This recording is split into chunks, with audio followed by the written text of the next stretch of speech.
Неужели так ничего и не будет? Ничего не будет. Ничего.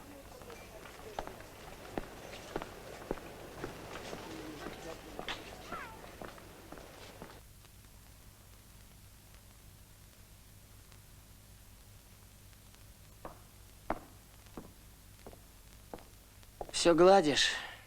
Глажу.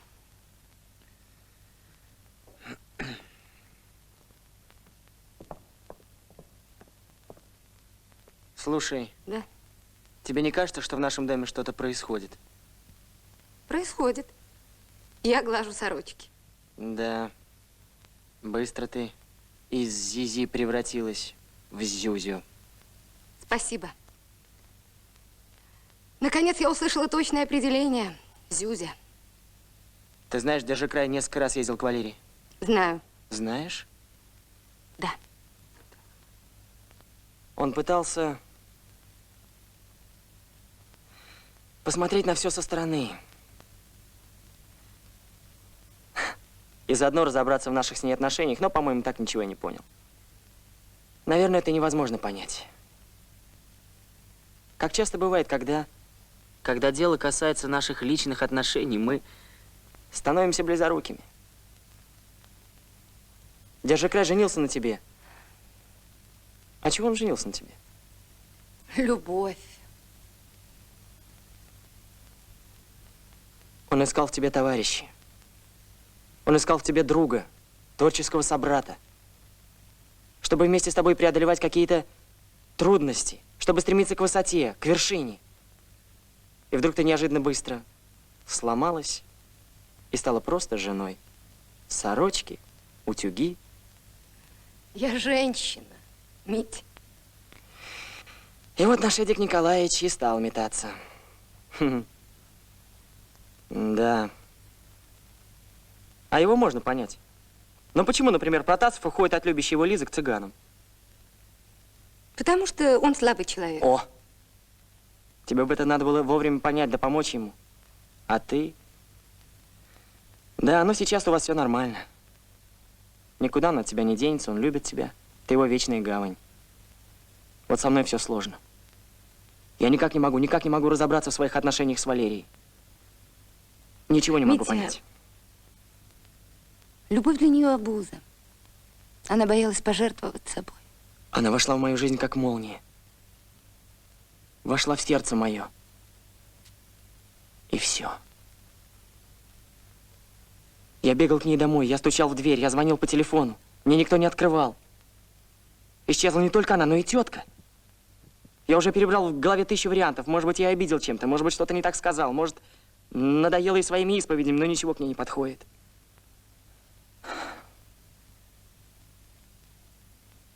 Это наша дорогая мамочка.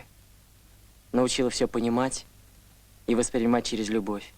Она всегда говорила, что все можно понять, любя человека.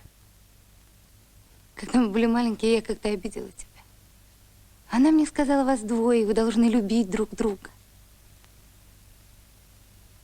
Я понял очень важную вещь в жизни.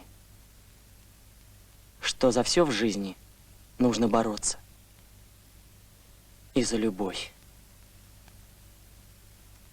Как ты вырос, Митька. А ты даже этого и не заметила? Слушай, у тебя же утюг дымит.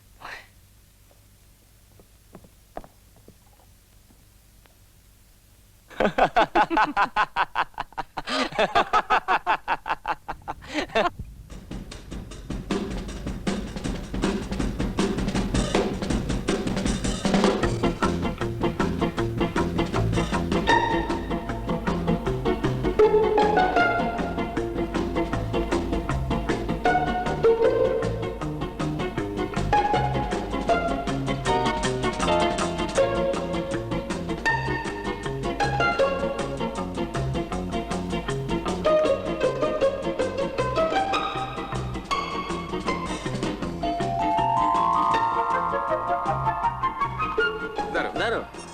Ну, был у Горевого? Да нет, я к нему не сходил. Ты знаешь, я был такой замотанный. Ну и не до него было, ничего не сказал. А то бы ему такое выдал бы. Не сказал? Пусть мир перевернется. Не поверю, что ты не трус, каких свет не видывал. Теперь, знаешь, я не удивлюсь, если он не только премию получит, но тебя и шляхтичей из списков выбросит. Я трус!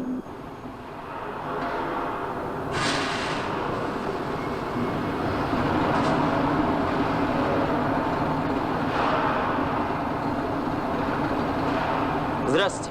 Здорово! Леонид Иванович, вот у меня к вам такое дело есть. Оно... Спички есть? Есть. Я сам. Леонид Иванович, кто может выкинуть Горевого из списков? Только честно скажите мне. Вы? Я? Фрусин? Или вообще никто не может выкинуть? Видишь ли, эта проблема непростая. Не мы себя, а нас выдвигают на премию. И потом, заслуга наша небольшая. Мы только помогали институту внедрить эту линию. Но он же мешал нам. С самого начала не верил в эксперимент. Он тогда докладную директору написал. Говорил, что наш эксперимент афера. А на самом деле мы все нормы перекрыли. А теперь он примазывается к методу. Думает, год прошел, все забыли. Выступает везде, митингует там, что он организовывал, зажигал. Но так же оно и было. Здесь, в этой ситуации, главное не горячиться. Все может быть. А может, нас еще и не выдвинут. Всех. Скажи, гоп, як перескочишь. И потом, знаешь, в этой ситуации мы не очень-то имеем право диктовать условия. Неудобно, понимаешь? Митингуем, что ли? Культ массовую работу проводим. Геннадий Викторович, вы сейчас свободны? Можно к вам зайти? Так, через полчаса давай. Тебе хоть кол на голове тиши.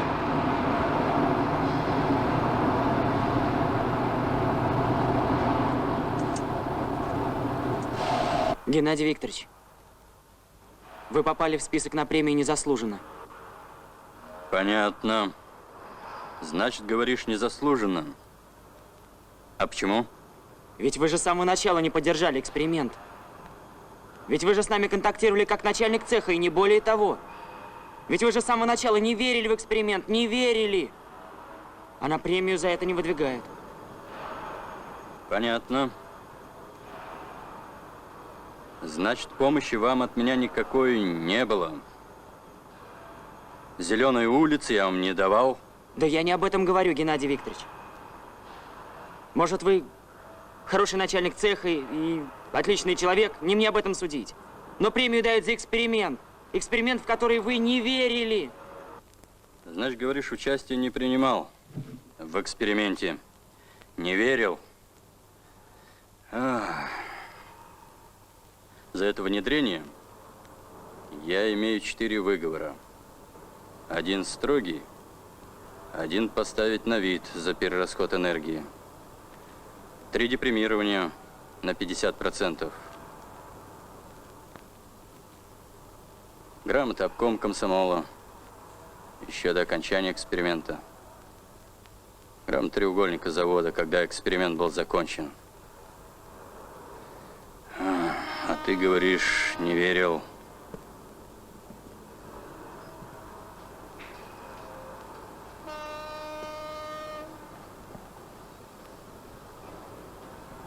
Еще я тебе хочу сказать. Я на заводе уже 12 лет. После окончания института меня почти сразу назначили начальником цеха. А я закончил институт с отличием. Думал заняться наукой. А мне много времени приходится тратить на дела организационные. А то, что ты сказал, что я не верил в эксперимент, да, Не верил. Так я это ни от кого и не скрывал. Какое нелепое положение. Что я мог ответить Горевому? Нужно было найти такие же аргументы, какими владел он. Весь мой запал и эмоции мгновенно исчезли. От смущения я даже не знал, куда девать глаза. Но я упорно продолжал верить в то, что Горевой премии не заслуживает. Оставалось найти более убедительные аргументы. Здравствуйте. Привет. А ты чего здесь? Гуляю. Гуляю. Геннадий Викторович, вы его балуете. А после баловства знаете, что бывает? А что бывает после баловства? Митя, у меня с Геннадием Викторовичем серьезный разговор. Выйди, пожалуйста, на 15 минут. Да? А как же быть тогда с принципами демократии? Я ж первый пришел. Они восторжествуют через 15 минут. Меньшинство подчиняется большинству, правильно? Но ты для меня не большинство. Но для нас с Геннадием Викторовичем ты меньшинство. Давай отсюда.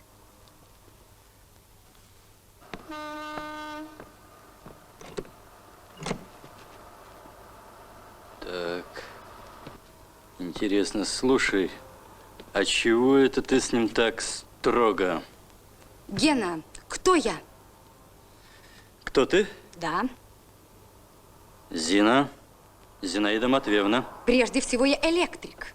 Понял? Понял. А я кто? Гена, сейчас не до шуток. На каком основании ты запретил работу в лаборатории? Они используют высокочастотный подогрев, а это нарушение правил техбезопасности. Ты просто электрик, а я просто начальник цеха, и этим все сказано. Я не просто электрик. Я представитель трубного института. А тебе пора бы знать, что правилами запрещена частота свыше 15 тысяч герц, а они работают на 8. А как поживает начальник экспериментального цеха «Держи край»? Он не собирается осчастливить нас своим повышением? Собирается. Он получает новую должность. Да? А если не секрет, какую же? Главный инженер завода. Да.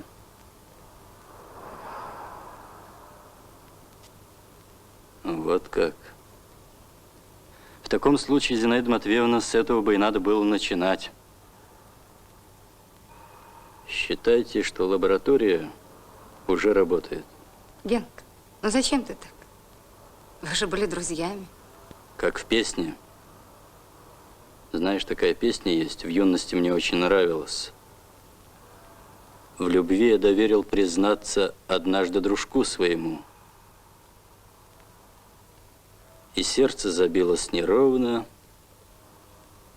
и с горечью вымолвил я: прощай, Антонина Петровна, неспетая песня моя. Ну-ну. А кто же Антонина Петровна? Ты понимаешь, дело не в том, что ты против Горевого, а дело в том, что ты противопоставляешь себя организации, коллективу. Ведь, между прочим, и тебя, и Горевого, и всех остальных выдвигает комсомол. Так приди к нам, посоветуйся. Ой, ну ты тоже, Гриш. По-твоему, выходит, комсомолец всегда должен советоваться. Даже жениться ему или не жениться. А вот это не я сказал, а ты. Но, между прочим, если бы советовались, меньше было бы разводов, наверняка. Не в этом дело. Ты почему опоздала? Ну, согласен со мной? Я подумаю.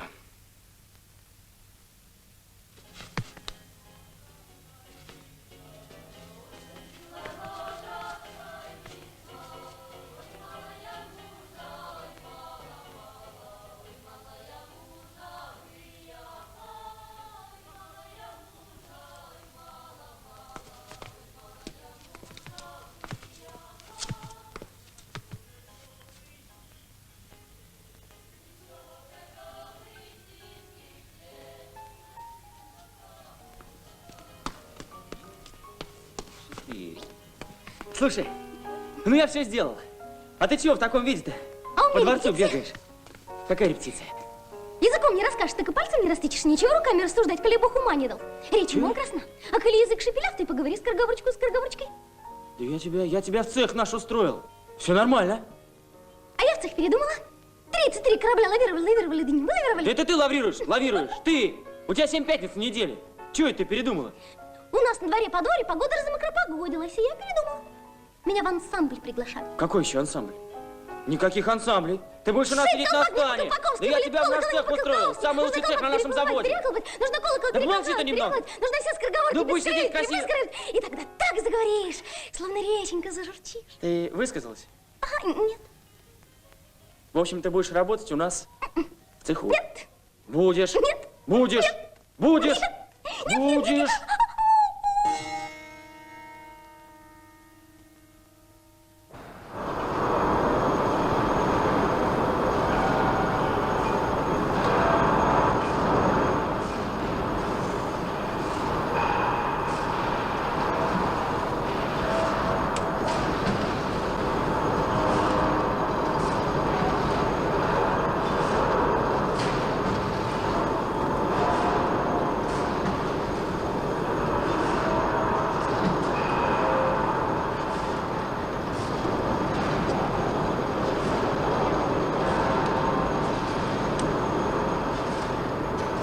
Сань, постой вместо меня, а я сейчас быстренько.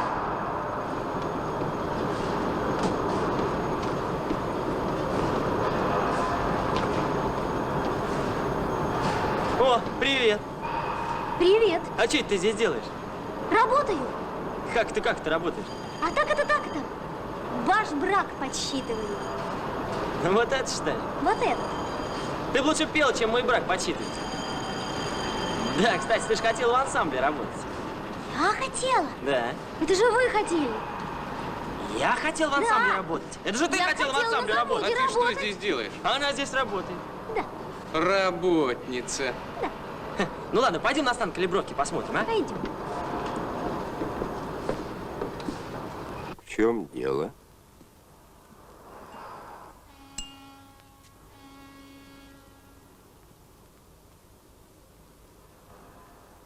Все дело в премии.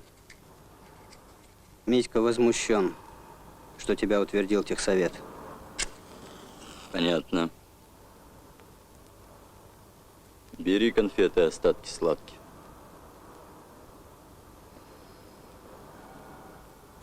Митька что? Митька пацан. Плечи у него слабые, а бремя славы тяжелое.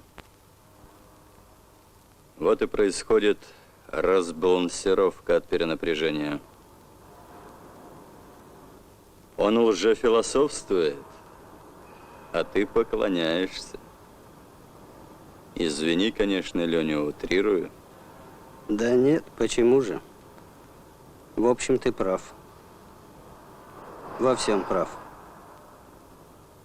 Кроме главного. Вот я тебе пришел как друг.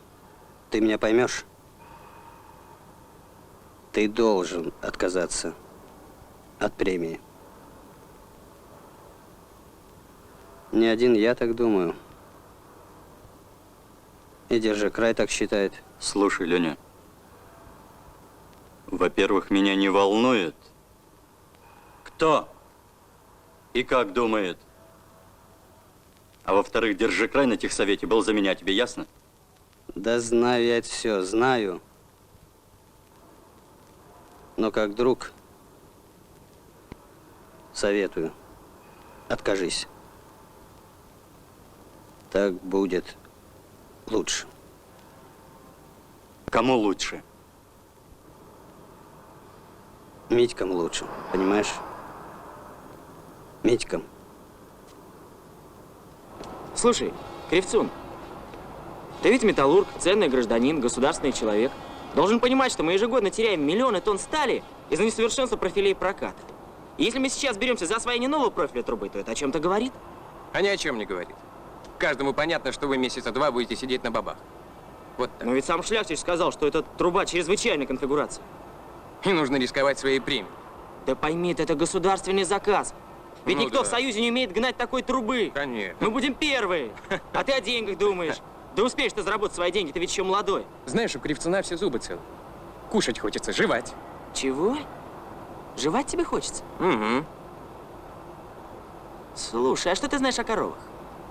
О каких коровах? А вот об этих с рогами, которые.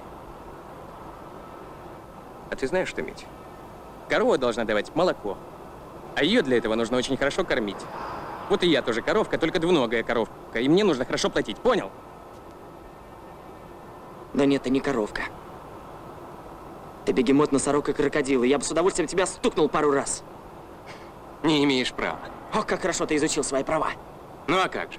Тебе лауреатство, мне права. Работаю там, Митенька, где больше платят. Ясно?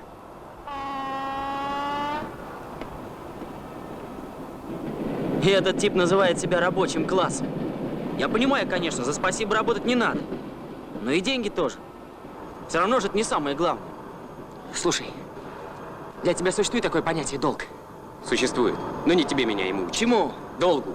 Сначала отдай свой долг Горевому, а потом будешь меня учить, ясно?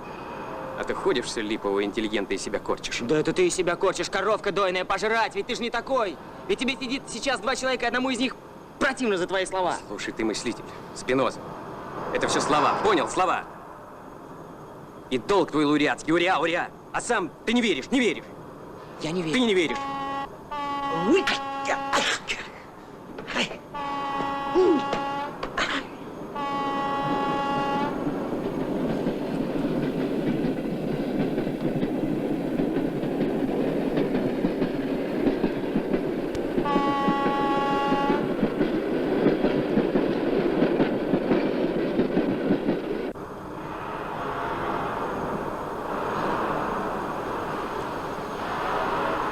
Да.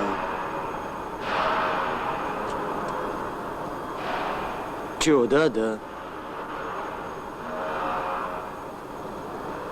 На пятак приложи. Помогает. Ой, Спички есть? есть. Нехорошо как-то все получилось. Хорошего мало. С Кривцуном вот неудачно поговорили. Угу. Не прав я в чем-то. Да нет, почему? В этом ты как раз прав. Насчет Горевого не прав. Почему?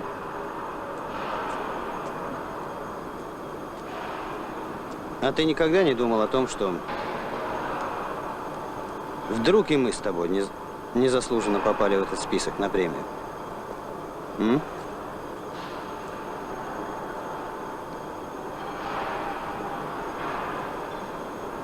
Я тебя жду сегодня в 7 часов возле старой пятиэтажки. Куда же я с этим-то? Ничего, туда с этим можно. Куда туда? Сюрприз. Ну, раз сюрприз, буду. В 7 часов возле старой пятиэтажки. Буду точно. Спички. Пятачок. Дурачок.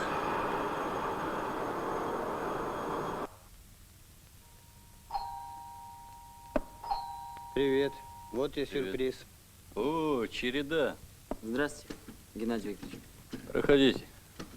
Знакомьтесь, Иван Дмитриевич. Здравствуйте. Здравствуйте.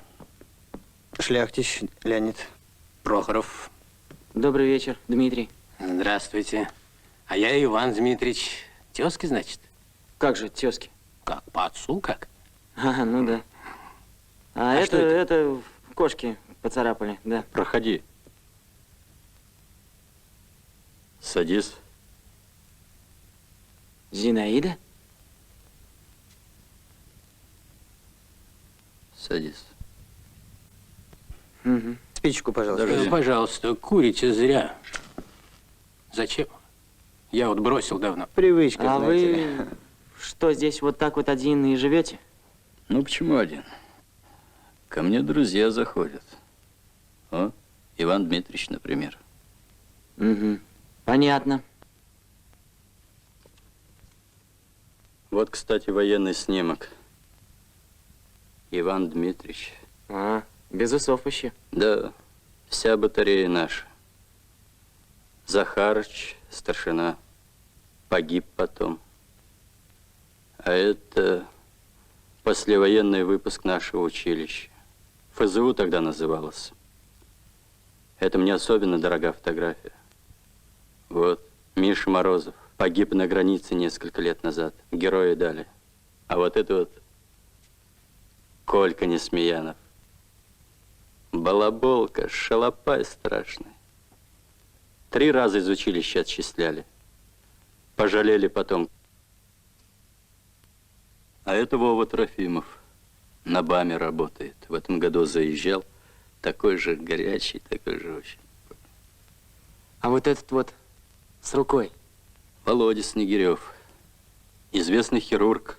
Сложные операции делает. Зато токарь был, Комбат Красницкий. Вот этот вот. Ему тогда как раз его орденом наградили. Капитана дали. А этот ушастый кто? Это я. Извините. Да нет.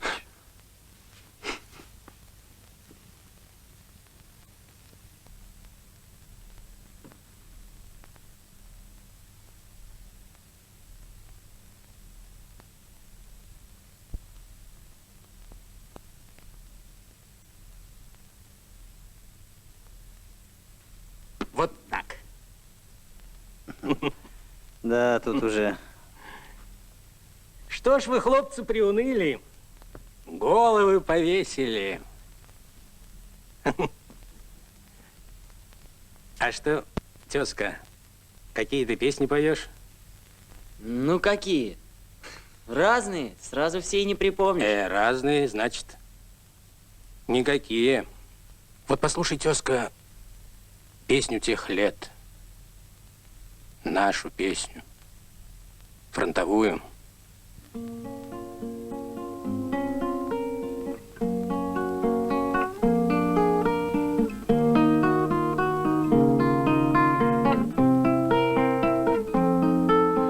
бою за деревушку в 5 дворов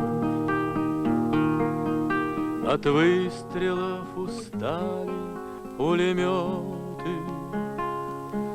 Ты только что был жизнь отдать готов. Всего за 5 земли, за 5 всего-то. Ты только что бежал, где ты стоишь, где стелются свинцовые туманы, где маму тянет за руку малыш, как будто пуля не убила маму. Ты будешь помнить эту 5 земли, забыть ее,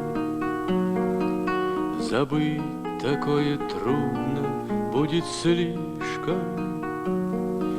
Хоть падал ты без памяти, когда в атаку шли за 5 дворов, за этого мальчишку. А дождь слезами падает в окоп, и все слова комком застряли в горле. Расплакаться солдату нелегко, но если плачет, не измерить горя. Мы только что из боя, но опять готовы наступать, как наступали. Пусть пулемет устал уже стрелять, но мстить врагу солдаты не устали. Ты будешь помнить эту пять земли. Забыть ее, забыть такое трудно будет слишком. Хоть падал ты без памяти, когда в атаку шли, за 5 дворов, за этого мальчишку. Я малышу отдам свою шинель и накормлю его солдатской кашей.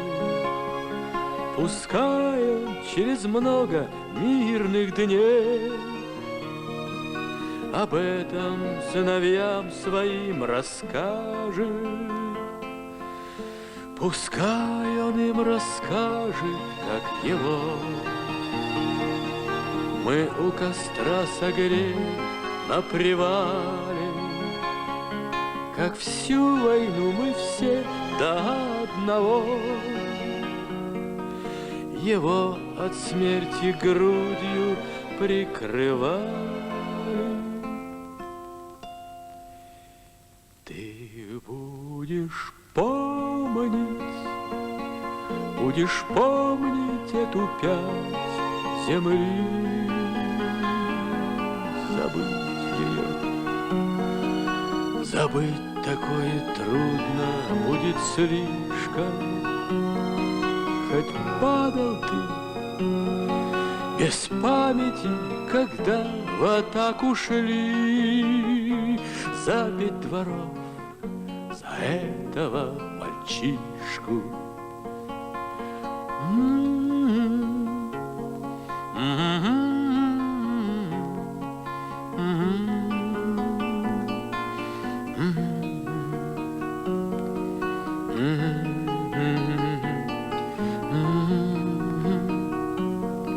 Хоть падал ты без памяти, когда в атаку шли, за 5 дворов, за этого мальчишку. Геннадий Викторович, возможно, что вальцовщик, которого ты предлагаешь вместо себя, Никаноров, больше тебя и череды заслуживает премию. Это по твоим подсчетам. А я думаю иначе. Понимаешь, простительно череде эти завихрения. Кстати, ты с ним беседовал? Да. Одно дело череда, а другое же дело ты, Геннадий Викторович. И вообще, прежде чем представить списки в обком на утверждение, и комитет комсомола, и техсовет, и партком все тщательно проанализировали.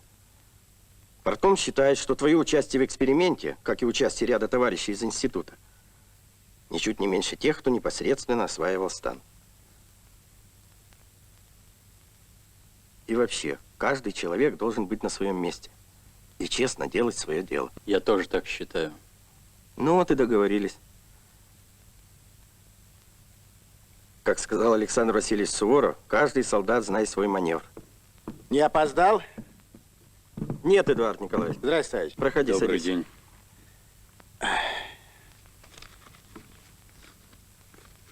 Что ты моего родственника затерроризировал? Это еще неизвестно, кто кого. А мы как раз и собрались, чтобы разобраться, кто кого терроризирует. Входите, товарищи. Рассаживайтесь, пожалуйста. Начинаем.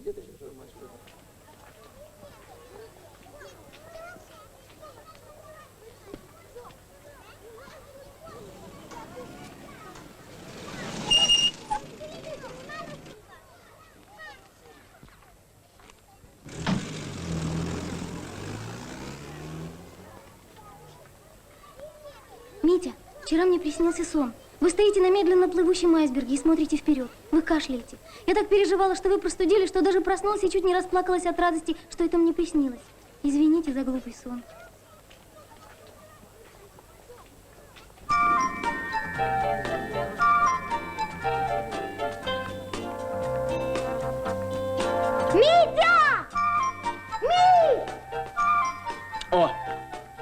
явление. Сейчас подойдет и скажет, хочу мороженого, страшно, умираю. Здравствуйте. Привет. Ой, мороженого хочу, страшно умираю. Ну что я сказал? Дайте, пожалуйста, еще порцию. Спасибо.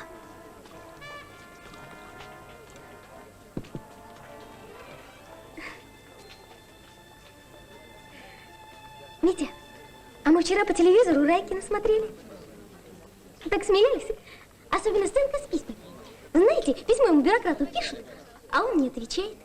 Говорит, не получал. Знаете, у меня подруга есть, Вера. Курносая такая смешная и страшно. У тебя все смешные. Нет, правда, она ужасно смешная. Так она парня одного любит, а он в армии сейчас. Она ему письма каждый день пишет. А он ей ни одного не прислал. Не знаете почему? Не знаю. Может быть, нельзя из армии или оттуда, где он служит? Не знаю. А знаете, вчера Вера от него бандероль получила. Все ее письма. Он ей ни одного слова не написал. Все ее письма и все. И многие из них даже не распечатаны. Я думала, она с ума сойдет. Она ничего, хохочет. Письма. Я не раз читал и перечитывал их. То, что пишет не Валерия, ясно, к сожалению. Они приходили раньше. Приходят и сейчас. Трогательные и наивные. В письмах кто-то хвалит, радуется, волнуется за меня. Странно. Может быть... Знаете что, Митя? Пойдемте на лодке кататься. Скорее всего, пишет Клементина. А вдруг она разыгрывает меня? Взять ей все это брякнуть? Обижу. Мить, А чего вы такой, а? какой такой? Ну, такой. Это у меня грипп. Гонконг, однодневный. Так что осторожно. Не подходи близко, а то умрешь от вируса. Страшно. О, это кто там такой? Весь из себя нагруженный, с авоськами. Привет молодому мастеру и его подруге. Бездельничаете? Нет, мы интеллектуально развлекаемся. Вот Клементина со мной беседу ведет по поводу любовной переписки в истории человечества. Болтун. А вы все подножным кормом запасаетесь. Да вот, купил кое-что перекусить. Семейству на пикник. Может, помочь? Чего помочь? Транспортировать или перекусить? Можно и то, и другое, но лучше, как говорят, давайте вначале поедим ваше, а потом каждый свое. Ничего, тебя это тоже ожидает. Ого, так за вами целый крейсер приехал. А как же? Ну ладно, бездельничайте дальше, я поехал. Всего доброго. Спасибо, Чарли рядом.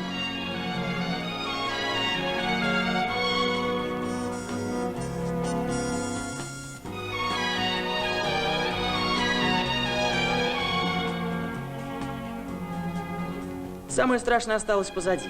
Я мог смотреть ей в глаза и вести себя, как всегда, шутливо. Потому что я все решил. Нужно было получить образец почерка Клементины. Да, послушай, я совсем забыл. Ты в школе двойку-то имела по алгебре или по геометрии? Что вы, у меня даже троек никогда не было. Это у вас, наверное, были одни единицы. Здрасте, ты же сама говорил, что зоологию терпеть не можешь, географию, физику, а особенно химию, не говоря уже об английском очерчении. Ничего, я такого не говорила. Выдумываете вы все, Митя. Я выдумываю? Да. Что я фантаст, что ли, какой? Ты же сама говорила, что терпеть не можешь отрывков по литературе учить. Ничего я не говорю. Не говорила? Нет. Не говорила? Ну давай проверим сейчас, давай в игру поиграем. Давайте. В какую? Игра такая. Во-первых, экспериментальная. Называется музыкально-литературно-графологическая экспертиза. Что?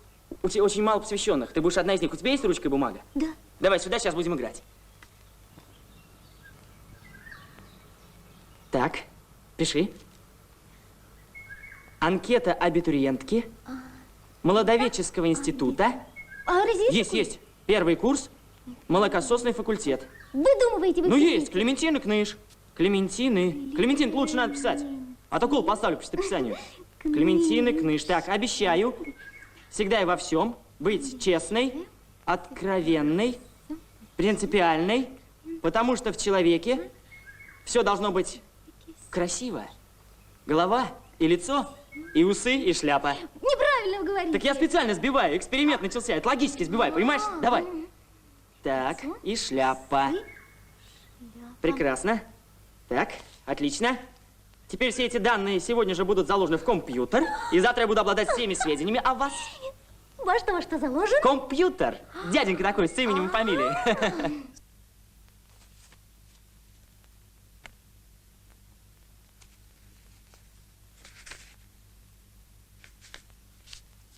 Так. Так. Так. П. П. Я.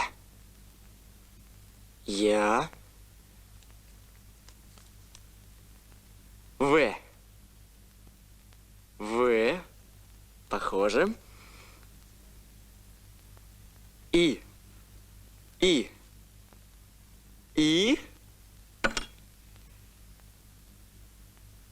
Клементина. Попалась птичка. Ты чего кусаешься? А как вы смеете? Клементин, ну ты же умная девушка. А вы дурень! И вообще, что вам тут надо? Отдайте письмо. А оно же все равно ко мне придет. К вам? А с чего вы такое взяли? Неужели ты забыла, кому столько времени посылаешь письма? Вот смотри, тут же написано: улица Кирова, 14, квартира 3 сыну. Может, тебе паспорт показать? Что сын мастера череды прописан там постоянно. Но я ведь не только сын, черт возьми. Я самостоятельный человек. И зовут меня Дмитрий Череда. И я полноправный рабочий класс. Теперь, надеюсь, ясно? Это не мое письмо. Не твое? А чье же? Меня попросили бросить его в ящик. А, и написать адрес. Попросили написать адрес. Может, тебя попросили написать эти письма? Отдайте! Все проверено. Ты слышала о той графологической экспертизе? Все проверено и доказано, что эти письма писало одно и то же лицо. А именно Клементина Кыныш. Отдайте! Нахал! Это не ваше! Все, что написано мне, мое. Это не вам! Это не вам! А кому же ты писала? Ну, не хныть.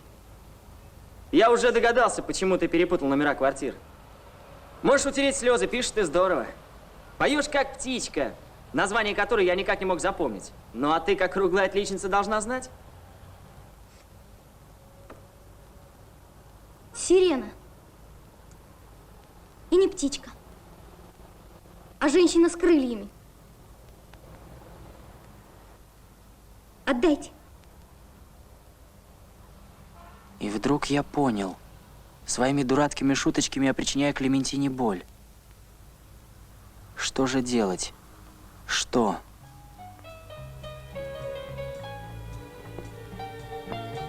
Ну, а теперь скажи.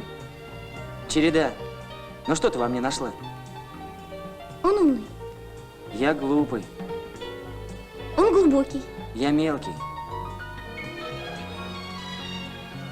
Да. Передай товарищу Кнушу, пускай записывает меня в свою художественную самодеятельность. Буду в пьесах роли неудачников играть. Это у меня здорово получится. Хорошо, что так все вышло. Спасибо вам. За что?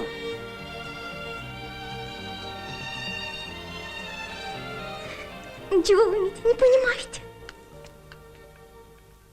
Клементина!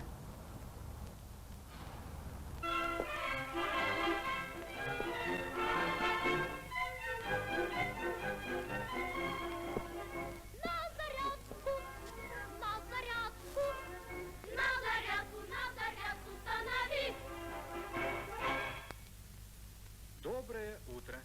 Ребята, приготовьтесь к ходьбе на месте. Голову поднимите. Внимание. Митя. Шагом. Мить. Раз, два, Вставай. три, четыре. Нам надо поговорить. Ну ты даешь, нашел время для разговоров. Лучше не придумаешь. Колени выше. Ой, Митя, Ну, вставай, вставай. Поговорить надо. Ну чё? На, почитай. Что такое?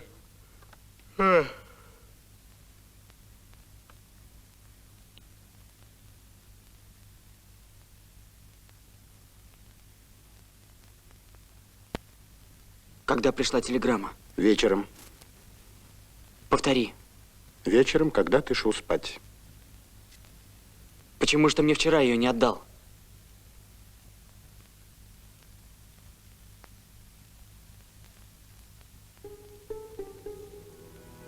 Если бы эта телеграмма пришла тогда осенью, я бы помчал бы к Валерии хоть на край света. Сейчас впервые я совершенно отчетливо сформулировал для себя то, что все это время только чувствовал и в чем боялся признаться даже самому себе.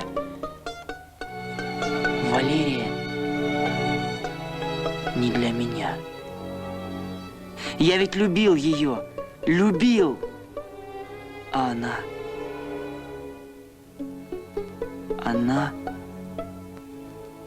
любила мою любовь к себе.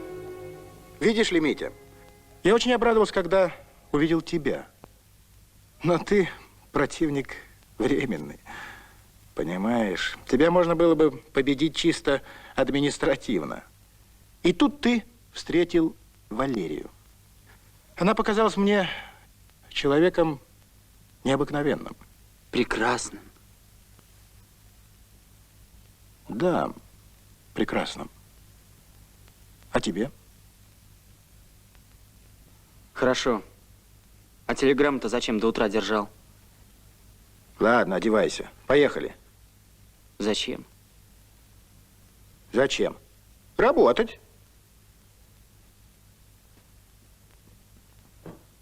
Да, телеграмма. Да я подумал о тебе. Обо мне. Да, я испугался за тебя. Видишь ли, сыграли роль простые человеческие чувства. Человеческие? Ха. Человеческие. Мне она показалась оскорбительной. И не потому, что она адресована не мне. Нет. Просто благодаря ей я сумел взглянуть фактом в лицо. С точки зрения компьютера. Да что ты? С точки зрения человека, венца природы. Она оскорбительна, ибо что значит «хочу, чтобы ты был здесь»? Каприз. Мещанский, обывательский каприз. А если она завтра скажет «ныряй в море и не вылезай, пока я тебе не скажу»? Ну а что бы ты сделал на моем месте, если бы тебе пришла подобная телеграмма? Поехал бы к морю или на симпозиум? Митя, ты знаешь меня. Ну, поедешь. Что ж такое любовь? Может, вообще сплошное сумасбродство? Да не мели чепуху. Поехали.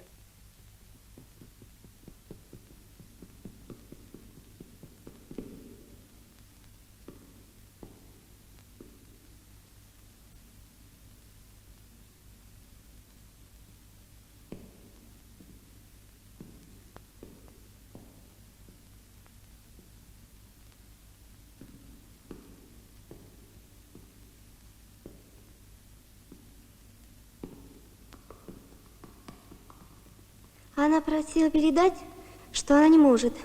У нее репетиция. Сам вижу. А вечером? Вечером тоже. Но я побежала.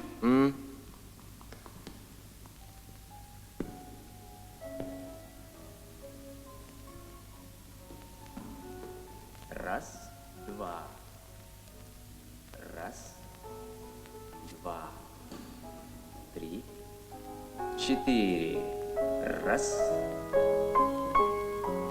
два, три, четыре.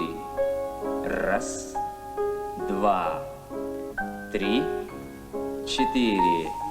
Раз, два, три, четыре. Раз, Присесть, закрыть. 3, 4. Привет. Митя, Люся сказала вам, что занята? Сказала? Сказала. 4. Так вот, Раз. я занята. Творится. Все. Мне нужно с тобой поговорить серьезно очень, понимаешь? Выдумываете вы все, Митя. 3. Здесь как-то неудобно. Давай выйдем на минутку поговорим. Ну прошу тебя, ну пожалуйста, ну посоветоваться нужно сегодня, сейчас. 4. Не мешайте. К сожалению. 2. Я ничем не могу вам помочь. 4. Раз. 2. 3. Ну нельзя же так, нельзя, понимаешь? Раз. Присесть. Ну так. Поворот. Может быть поздно, понимаешь? 4. Раз. 2. Уже 3. поздно. Раз, закрыть. Клементина. Молодой человек, не мешайте нам. Выйдите, пожалуйста. Да-да-да, извините, да. 4. Раз. 2. 3. 4. Поворот.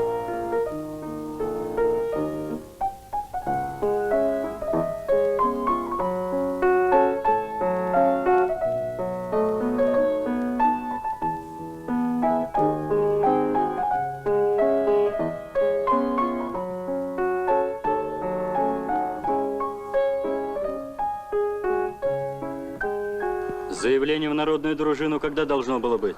Во вторник. Во вторник. Ты тоже хорош. Митрофановна была у меня. Она же тебе в матери годится. А при чем тут это? А при том, я тебя когда-нибудь пошлю, я тебя так пошлю, что... Тоже мне герой. С женщинами воевать. И вообще я хамства не потерплю, понял? Никогда. И второе. Андрей Прокофьевич. Да? Сколько минут сегодня прошивной стоял? Сталь плохая. Сталь плохая. Да. А в смене Б заготовки другие были? Другие? Ты разберись, Андрей Прокофьевич. Шляхтич настаивает другого мастера искать. Это о многом говорит. И последнее. Как же вам не стыдно? Всем. 28 лет. Борисов работает на заводе. 28 лет. Чего шумишь? Садись. Я насчет Борисова. Путевку попросил. Завком выделил. А предсовкома волынку тянет, и вы все молчите.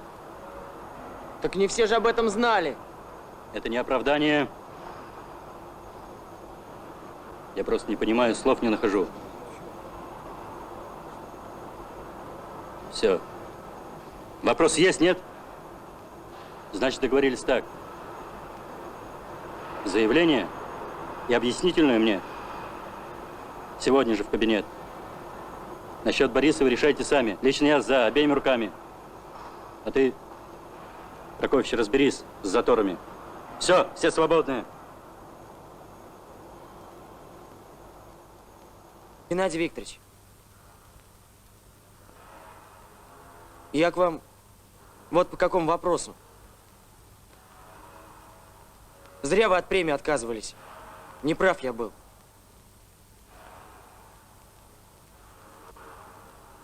Слушай, убоище, когда ты перестанешь меня мучить? Ну, выбери себе другой объект. Шляхтича, например, он же наставник твой, или держи край, еще лучше. Да я серьезно говорю, Я Геннадий тоже. Викторович. Я тут вот походил, подумал. Ну, какая моя заслуга? Так, за старшего куда пошлют? Вы все тут днюете, ночуете. Сегодня выходной, а вы здесь сидите. Не могу я, кошки у меня скребут. Такое состояние, будто обманул кого-то.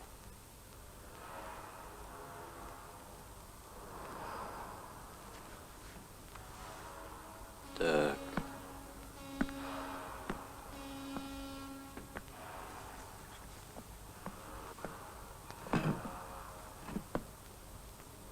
Слушай, Матвеич, есть закон синусоида. В школе учил? Проходили. Сначала кривая идет вверх, потом достигает апогея, вершины и катится вниз. В последнее время я очень боюсь вершины достичь.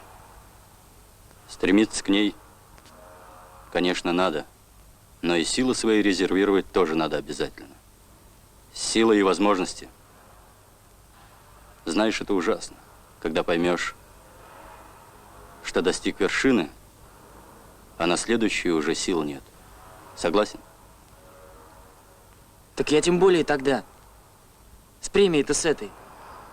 Тем более у меня вершина-то случайная.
Вечно не везет мне с этой почтой. Тот Валерий ждал писем. Теперь Клементина молчит.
Выполним.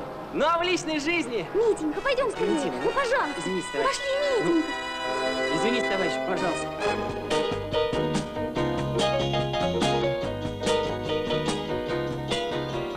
Да, правда одна, как любовь большая, с ней совесть моя, с ней верность моя, твердо знаю. Ты, правда моя, за тебя в ответе. Ты чистой быть должна, чтоб мир хорошел, освещенный твоим светом.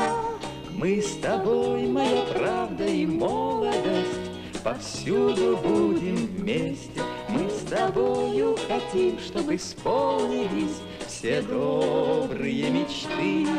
Я взвалю, не колеблясь нисколько, самый тяжкий груз на плечи, если правда и я неразлучные шагаем впереди.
детей.